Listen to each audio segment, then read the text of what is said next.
అనేది ఒకటి ఉన్నదా, ఏమన్నా కదలిక ఉందా లేదా? నాకు మాకైతే సీనియర్ ఎమ్మెల్యేనండి నేను. ఈ అమ్మ నిన్న మొన్న ఎమ్మెల్యే కాలేదు వల్ల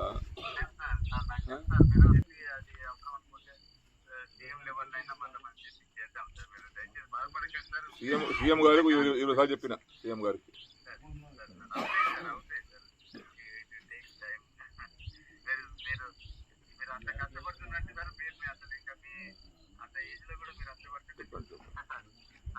నేనేమో ఎందుగా అంటే మొండిగా ఒక ఇంతకెళ్ళి అడుగు బయట పెట్టేటప్పటికి ఏమన్నా కానీ సావని బతుకని నిర్ణయం తీసుకుందామని వచ్చిన యాక్చువల్ అయితే ఏమన్నా కానీ అనుకుని వచ్చిన ఏదన్నా కానీ ఫలితం దాంటిగా అట్లా నిర్ణయం గట్టిగా తీసుకుని వచ్చిన నేను.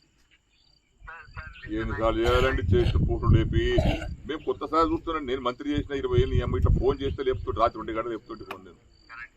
మరి ఎమ్మెల్యేల ఫోన్ లేపారండి వీళ్ళు. ఈ అమ్మ దరిద్రం పాడైపోయి మేము పనులేక చేస్తామండి. ఫోన్ ఏమన్నా మజాకు చేస్తామా తమాషాగా చేస్తామా ఏమన్నా?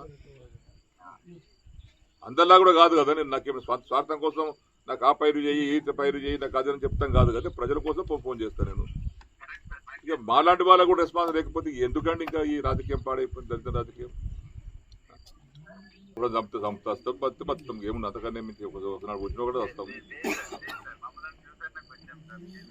ఒకనాడు పోయేది ఒకటి పోతాం, ఇంకేమున్నది ఎప్పుడో పోయేది.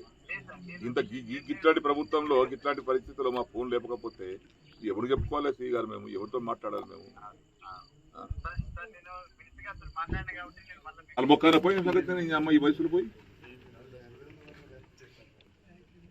విసుగొచ్చి విరక్తితో నిర్ణయం తీసుకునేది. నేను ఇంటికెళ్ళి బయలుదేరేటప్పుడు చెప్పలేదు ఎవరికి. నేను ఇక్కడ ఉంటానే చదువుకుని వచ్చిన 5 ఏళ్ళ పని లేకపోతే తుమ్ము చేతి ముడుస్తాయి.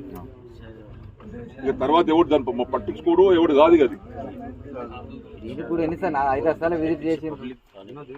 చెరుకట్టమే మరుస్తుంది, లిఫ్టిగేషన్ కాడ తుమ్ము చేతి ముడుస్తాయి, కట్టే దవాఖానాలు ముడుస్తాయి, ఊళ్ళో ముడుస్తాయి.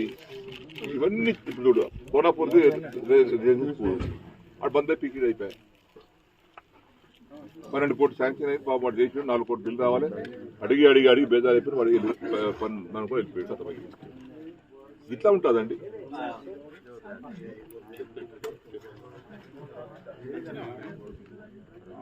నర్సింగ్ కాలేజ్ వాడు 15 కోట్లు రావాలి సార్ నేను పని పనిచేసుకోవద్దా అంటే నిర్ణయం మారింది కదా, పార్టీ మారింది కదా,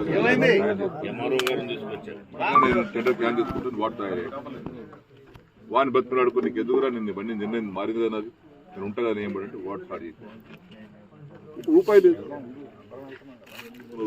మా బిల్లు వస్తుంది ఏం చేయాల్సి ఏమనుకొని కట్టాలి సార్ వాడు అంటున్నాడు.